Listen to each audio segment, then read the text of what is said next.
We got to start thinking of ourselves as the Earthling tribe. If we're going to save Earth, we got to start thinking of ourselves as Earthlings.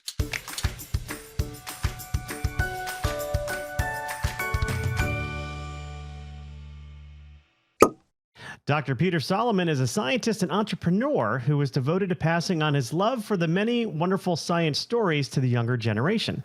The birth of his 12th grandchild was the inspiration for his book and the Stardust Mystery project, which has created companion video games, science videos, and expert avatars that will answer questions about their lives and work.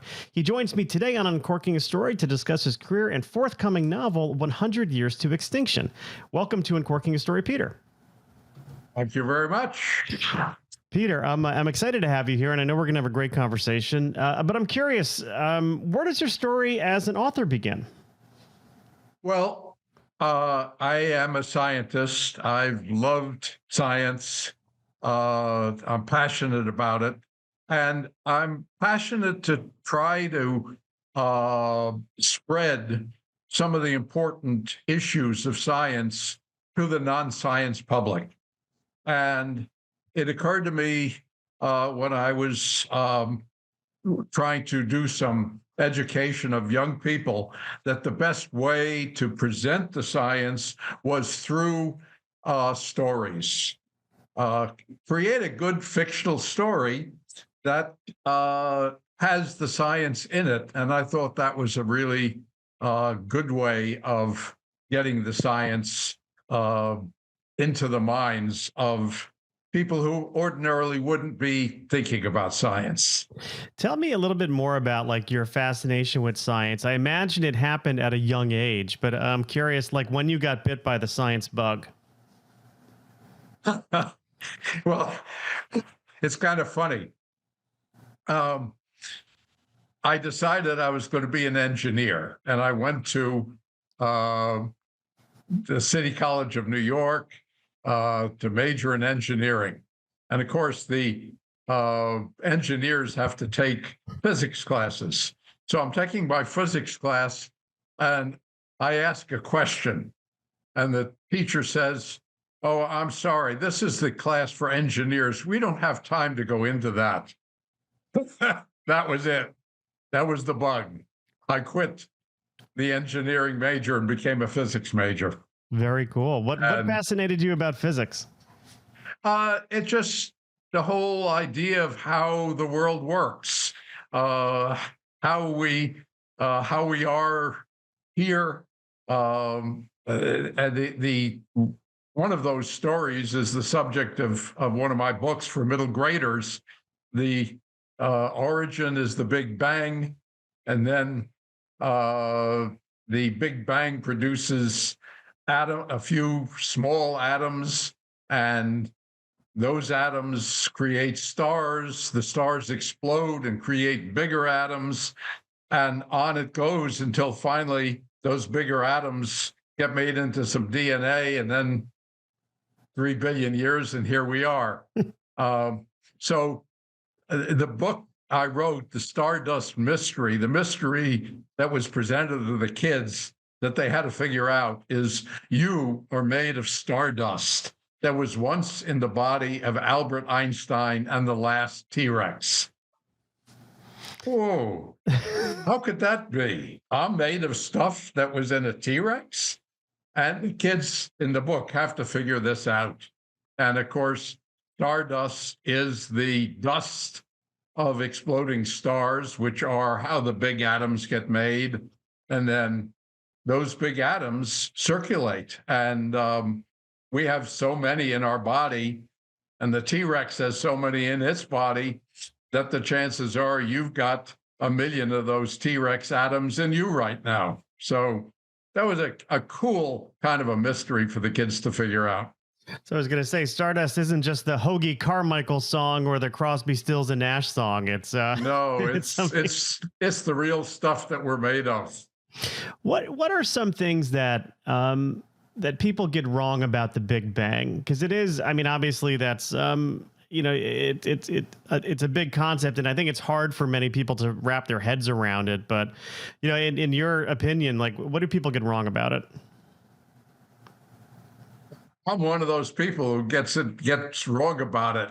The whole idea that all of this, you look up into the sky and you see a billion stars, and that all of that came out of nothing, out of an explosion 14 billion years ago. I mean, that is just so hard to understand. What was before the Big Bang? And if you're a religious person and you're looking for evidence of the existence of God, that's probably that and the replicating DNA are probably the best evidence for the existence of a God um, that could ever be. And then there are people who think that this happens all the time, and there's many alternative universes out there. But I mean, it is such a crazy, difficult concept to wrap your head around. Yeah, just So, going back to how it started and was there intention behind it? Of course, we'll never know, right? I mean, there's no way of proving it, or even, I mean, yeah, we talk about fiction, and what we're going to talk about fiction more in a few minutes, but I heard someone say once, like the closer you get to science, you sort of try, and you can't really find evidence of a god or of some kind of spiritual nature, but the further you get away from it, it's hard not to think that there's got to be something that was behind all of this, or I don't know. It's a pretty heavy concept. it is a very heavy concept. 13.8 billion years ago, and there's nothing. And then all of a sudden, there's enough of something to create the billion galaxies that we have. I mean, that's a crazy concept. And then there's the concept of, okay, well, are we alone in all these, millions and billions of galaxies, right? Other Earth-like planets have to be out there, but Of course. so then are we that egotistical to think that we are alone in all of that? But of course, if we're not alone, where are these other people? Why aren't they finding us, or why aren't we finding them? Well, there's one difficult concept that is treated in my book, and that is, if we had the best, absolutely best, fastest spaceship that is possible, it would still take us 70 years to get to the nearest star. So how many years would it take us to get to explore all the stars? So it's the idea that nobody has contacted us is not unreasonable. They're just so many. We're talking about 100 billion galaxies with 100 billion stars in each. So it's very likely that there are planets that are as habitable as ours. And there's a lot of evidence that there are lots of hydrocarbons in the universe. So it's very likely that other beings have been formed. But it's not really hard to understand why we haven't been contacted. Right. Certainly with our technology, although I know that there are people out there who believe, and they see these things in the sky, and there's videos now, and I know the government released like the TikTok film or something, like the Tic Tac film or something like that has military footage of these unidentified flying objects, although I know they're not called that anymore. They call them like something else. But maybe there is technology that we don't know about that allows us to get to that nearest star quicker. I have no idea. Well, I am a believer in Albert Einstein, and he said nothing can go faster than the speed of light. So we're limited by that. But Einstein also proposed something else, and that was wormholes. That is, the idea is that the universe gets folded back on itself, and somehow there's a hole between the two folds. So that is a possibility. No one's ever discovered one. I mean, he proposed it over 100 years ago, and no one's found one. But that's still a possibility. So if we can find wormholes and we can get through wormholes, then we could visit other stars, or others civilizations could be looking at us. And the traveling through wormholes was the technology that is presented in Interstellar. And Interstellar has a plot that is similar to my book, that we'll talk about, the 100 Years to Extinction, in that there's problem with extended living forever on Earth, and it's time for us to look for another planet. It's time for us to become a multi-planet species. And so my plot is similar to that. Theirs was the Earth was the climate was just creating a totally dystopian Earth, and so they had to find another planet quickly. In my book, we're start out in the present, so I'm going with Stephen Hawking's prediction. We have 100 years before we become extinct on Earth, and so we've got a little bit of time to explore. And so setting up on Mars or taking the 70-year trip to Alpha Centauri, those are possibilities. And we'll look for a wormhole along the way. Well, this is a good segue to talk about 100 Years to Extinction. What can you share with us about the book? Well, I was struck by this prediction of Stephen Hawking that we had 100 years left for humans to survive on Earth. And his exhortation was, we really need to become a multi-planet species. That was a fascinating prediction. And actually, these days, I talk to friends and we discuss a little bit about that. And the majority think 100 years is optimistic.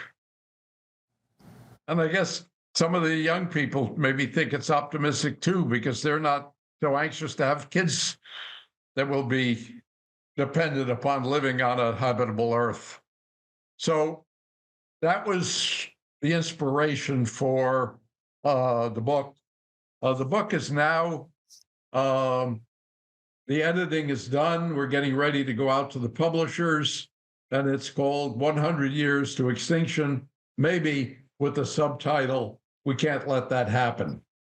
So it is about what I have done is create a fictional story in which three young people are inspired by this 100-year extinction prediction to make a promise that each of them would try to do one thing to try to save humanity. And so the book is fictional, but it has a lot of nonfiction in it. It has the nonfiction of the restraints and details of settling another planet, whether it be the long trip to Alpha Centauri or whether it be the short trip to Mars. And in their fusion-powered spaceship, the trip to Mars is under a week, not the 7 months that the astronauts from the Elon Musk's company will endure when they try to travel to Mars. So that is one part of the nonfiction. The other nonfiction things are the threats to humanity that are really the reason for this 100-year prediction. And it really is this difficult problem of our technology and science so outpacing our social and political ability to control them. So my sort of thought image is the tortoise and the hare. The tortoise is social and political ability, and the tortoise is stuck back in the 19th century. We haven't changed much in terms of our social and politics since then. The hare is way outrun the tortoise and is up in the 21st century. And the hare is technology and science. So back in the 19th century, we started the whole process of burning fossil fuels, burning coal, burning oil, for transportation, for electricity, for heat, for all of those things. Wonderful technology, which has made our lives so much easier and so much more comfortable. But now, the 21st century, we're looking at a 1.4 degree change in our temperature and a 4 degree change by the end of the century, which will flood all of the low-lying land on Earth. So that technology, horrible consequences. Then we move ahead to the 20th century, and Albert Einstein gives us understanding of nuclear technology, and we build the atomic bomb. But we also build power plants. So wonderful, the wonders of technology, great electricity that's not producing carbon dioxide in the air. But on the other hand, we've got enough atomic weapons to wipe out the Earth 10 times over. Yeah. So that was the 19th century, the 20th century. Now move ahead to the 21st century, and we've got a bunch of new technology threats, not to mention the fragile democracy threat that we're experiencing. But the technology threats are the internet, where the propagation of lies is just enormous.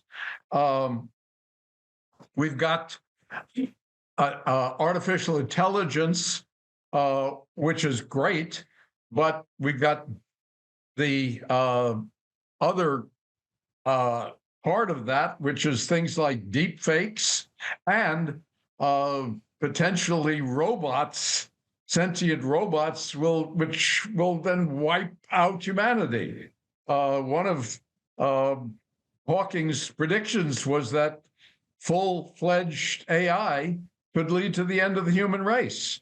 And when the AI professionals were surveyed, half of them said, yeah, there's a 10% chance of human extinction or other bad consequences.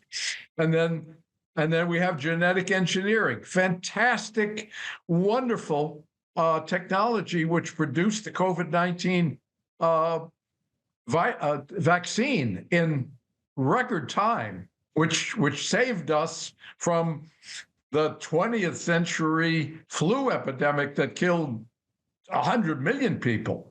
So fantastic technology, but it's now so easy to use. Hobbyists have used it, and it can be used for creating bioweapons, giant soldiers, new species. So in the book, one of the characters, when they're discussing these threats, and she pretends that she's got a crystal ball, she says, oh, now I see what's going to happen. We'll have genetic engineering produce a new species that will wipe out humans like we did to the Neanderthals.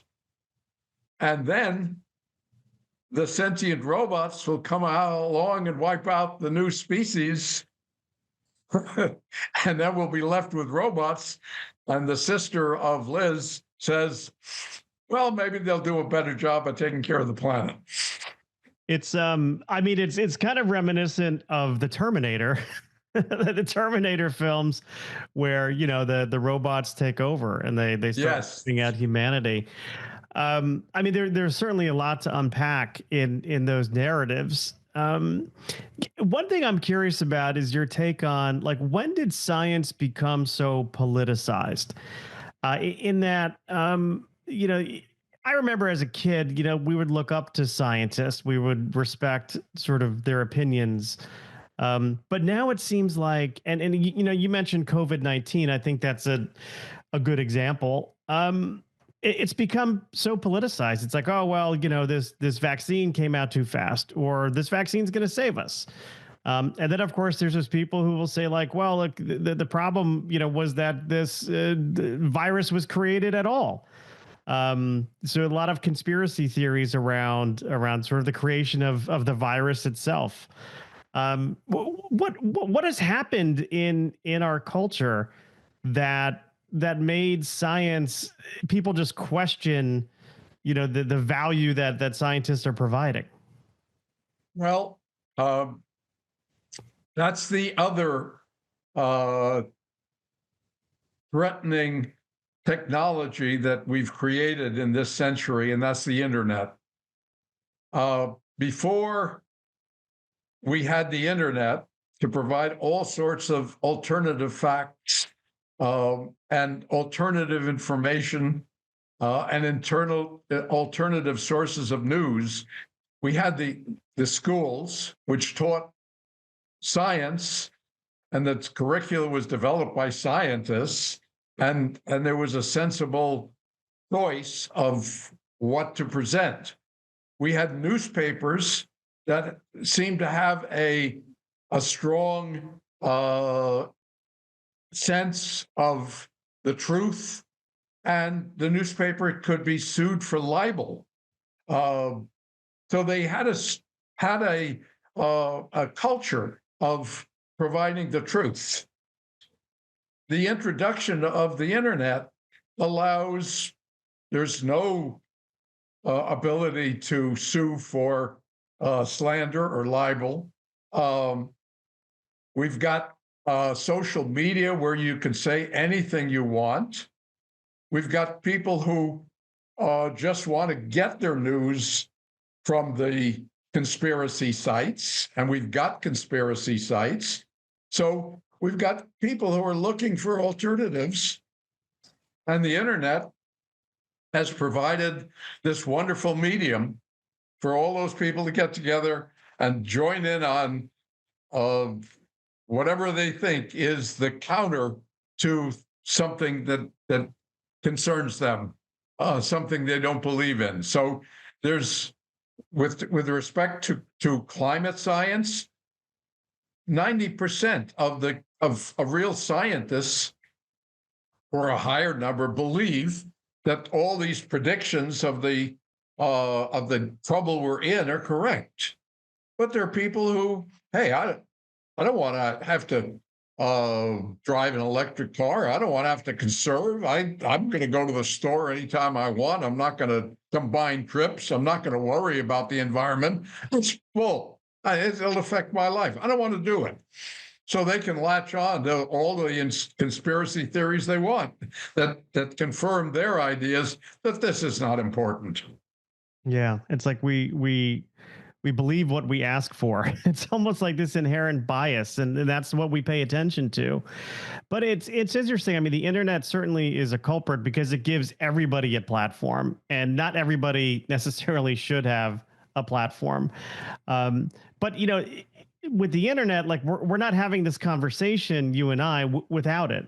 So it can be, Absolutely. it can be used for good, or it can be used for evil. And the same thing you mentioned about nuclear energy, like it can be used to power more clean energy, or it can be used Yep. to destroy it. But the choice is, those of us who are using it. Yes. And my symbol for this is the balance, and the wonders on one side, the dangers on the other side. So that is what I have on my website. That's the image for this balance between the two. we have to do something about, and in the book, the way, and I should say a little bit about characters in the book. There are two sisters, um, Elizabeth, who's a black diamond snowboarder. She's a double black belt in martial arts. She does a leaping double flying kick that can take out anybody. And she is the one who's going to graduate school to become a genetic engineer.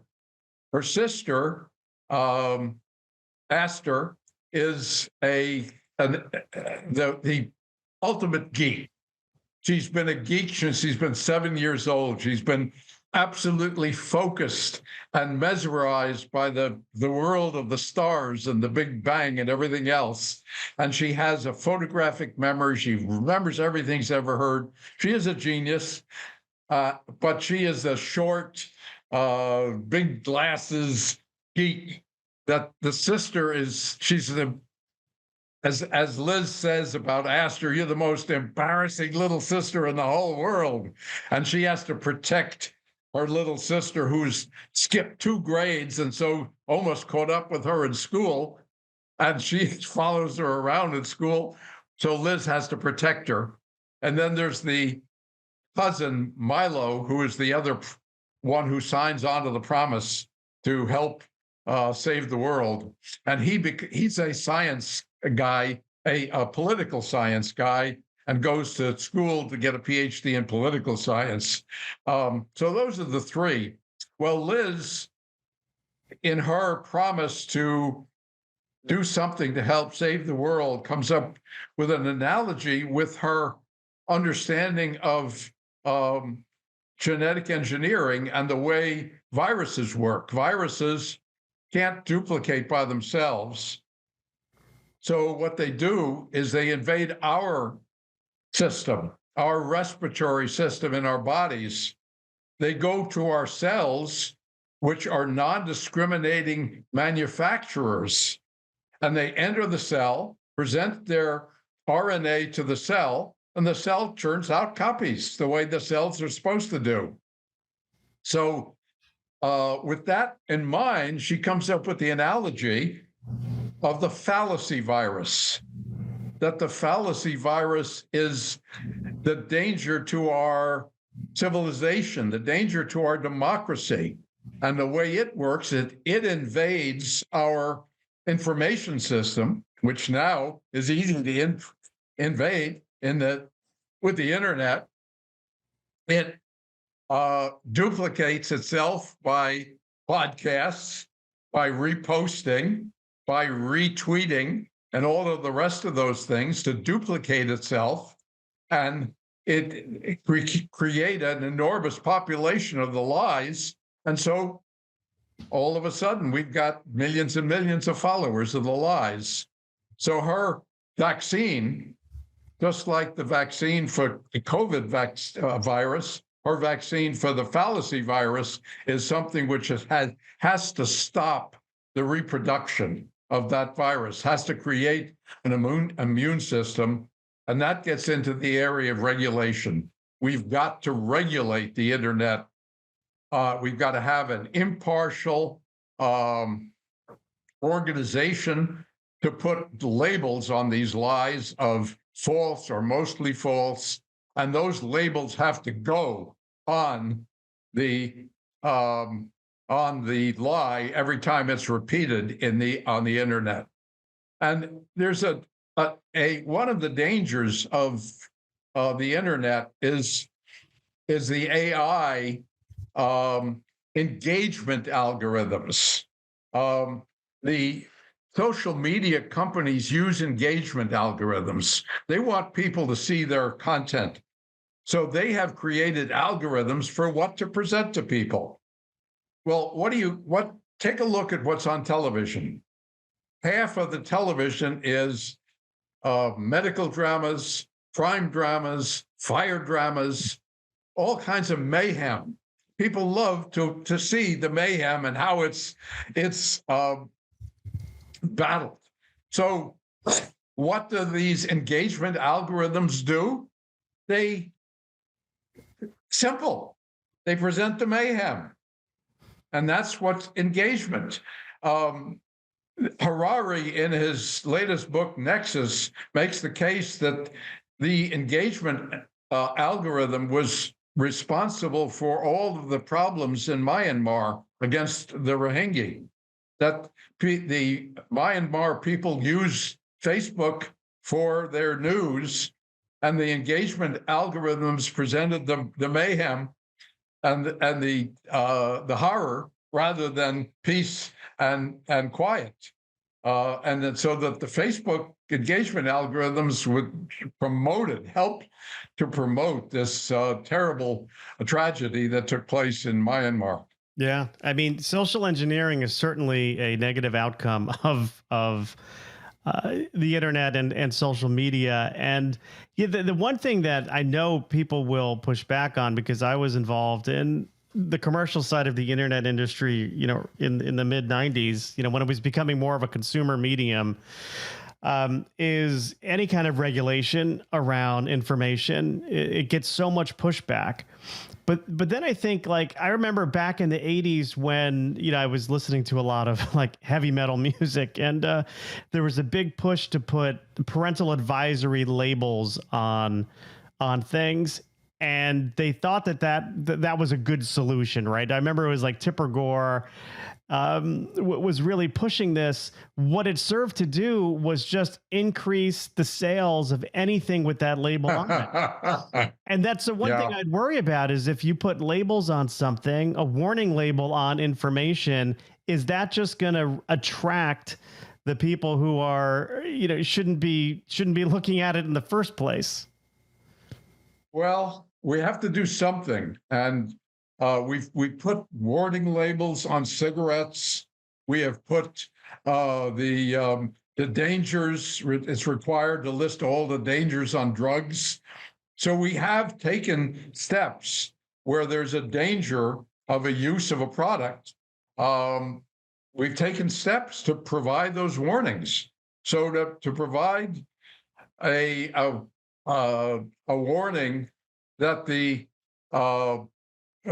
Reality Review Journal, which is an independent group of conservative and liberal debaters which debate these issues, and the fact checkers put the labels on, to have that label put onto these controversial ideas with a link where you can go to see the impartial analysis of that statement. We've got to do something. I don't know whether that's the right thing, but my young people in the book, that's the concept that they come up with, this fallacy vaccine, and the Reality Review Journal, which becomes part of the Library of Congress. And there's a new political party, a third party that they helped to create, that puts term limits on the congressman, and puts, one of the big things is contribution limits on individuals, and gets rid of corporate contributions to political campaigns. I mean, we've seen what happens when billionaires can have unlimited contributions to political campaigns. Oh, yeah.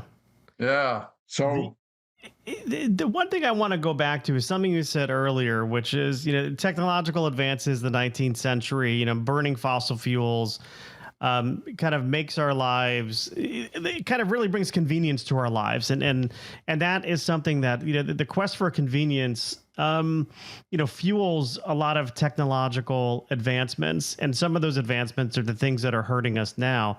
I think one of the solutions is that we as a society have to become comfortable with being more uncomfortable.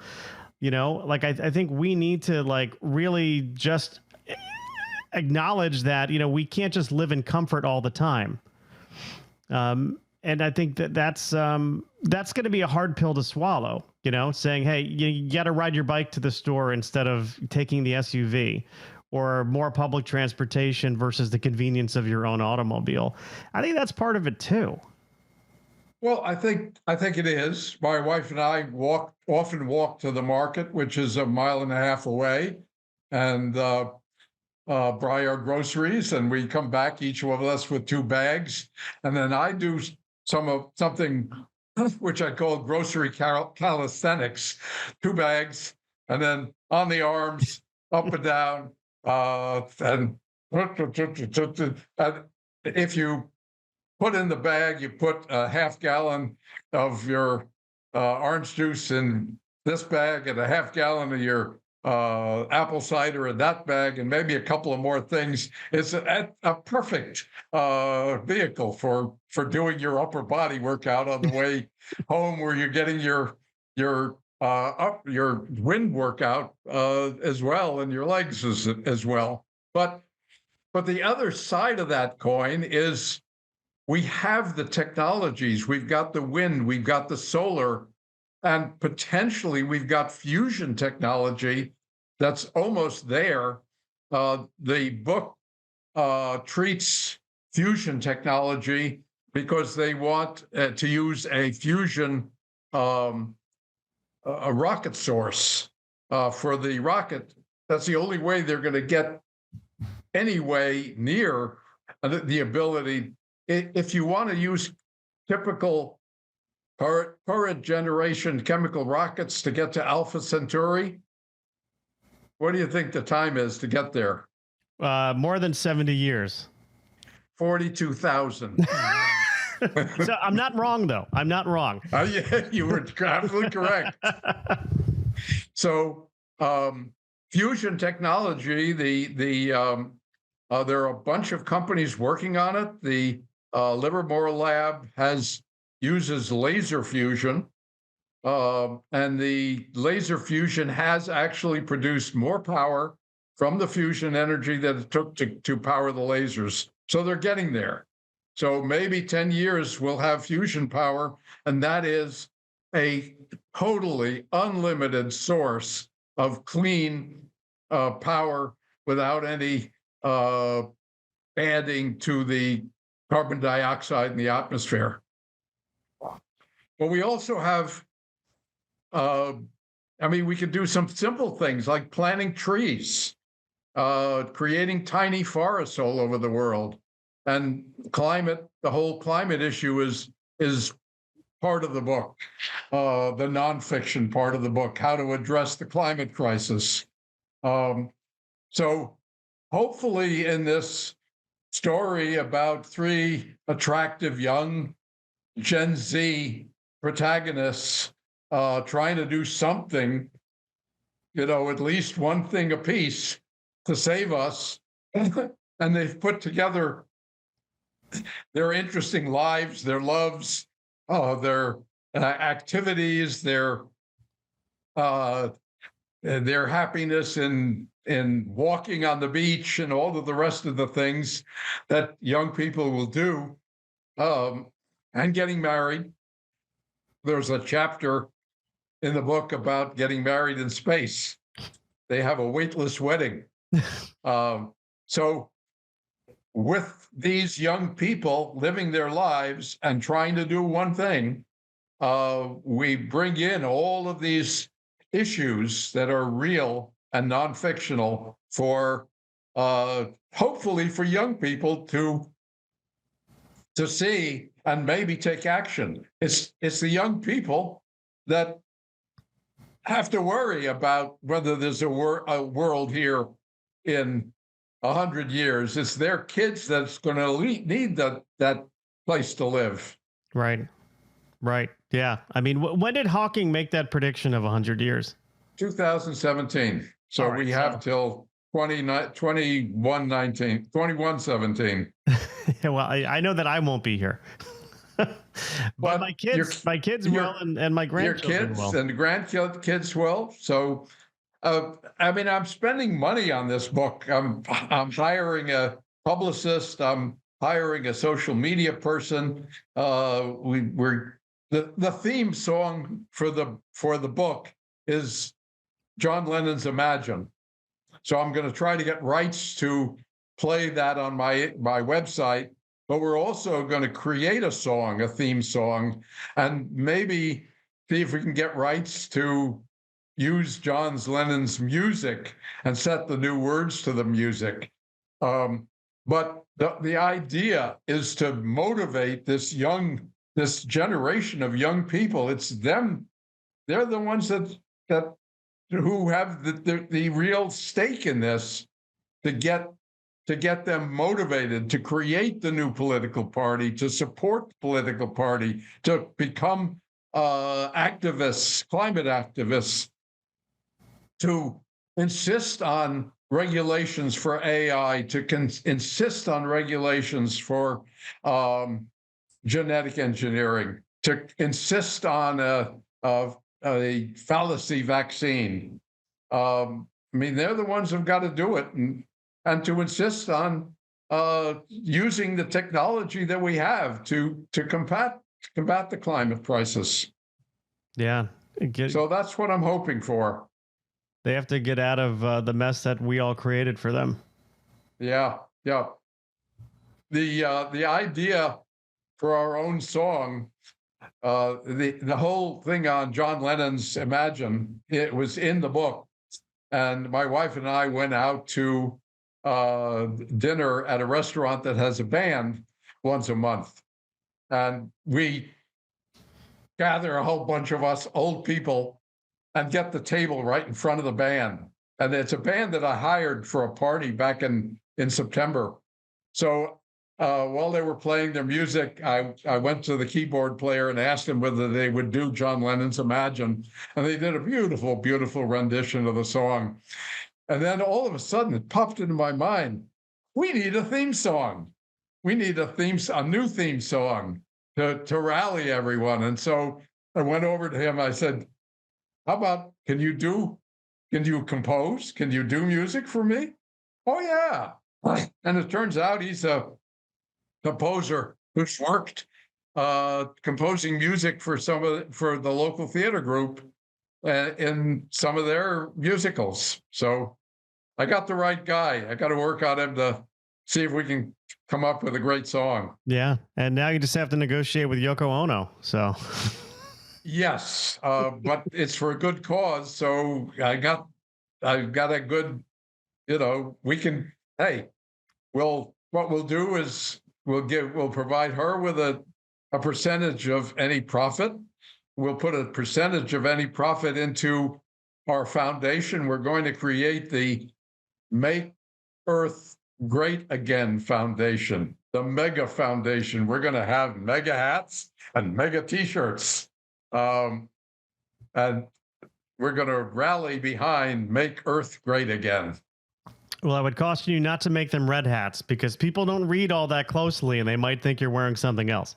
I think we need green hats. that would play well, I think. Right, right. And we need to spell out Make Earth Great Again. And that's the message. We got to start thinking of ourselves as the Earthling tribe.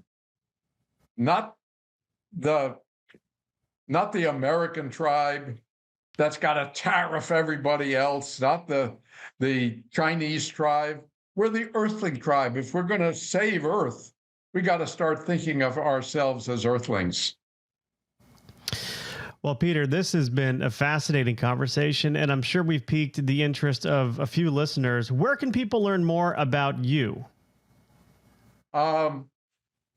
We do have an existing website called 100yearstoextinction.com. I do have an existing Instagram page with lots of facts about all these issues we've talked about, called 100 Years to Extinction. So that's easy to remember. That's Hawking's prediction. We are working on a website called Author Peter Solomon that will be up, I hope, by the time the podcast comes out, so they can go to that website. We hope that they would go to our Instagram site and follow us. because the more followers we can put on the site, the more we can spread the news, and the more likely we can get a major publisher to buy into this whole thing and to use their skill and power to spread this message worldwide. Well, I'll be sure to put links to all of that in our show notes, so those of you listening can easily find them just by looking at the show notes for this episode. So, Peter, I will say thank you so much for stopping by Uncorking a Story and letting me uncork yours. Well, thank you for having us. And the whole message is John Lennon's. I hope someday you'll join us and the world will live as one. Well, that's a good one to end on. Yeah.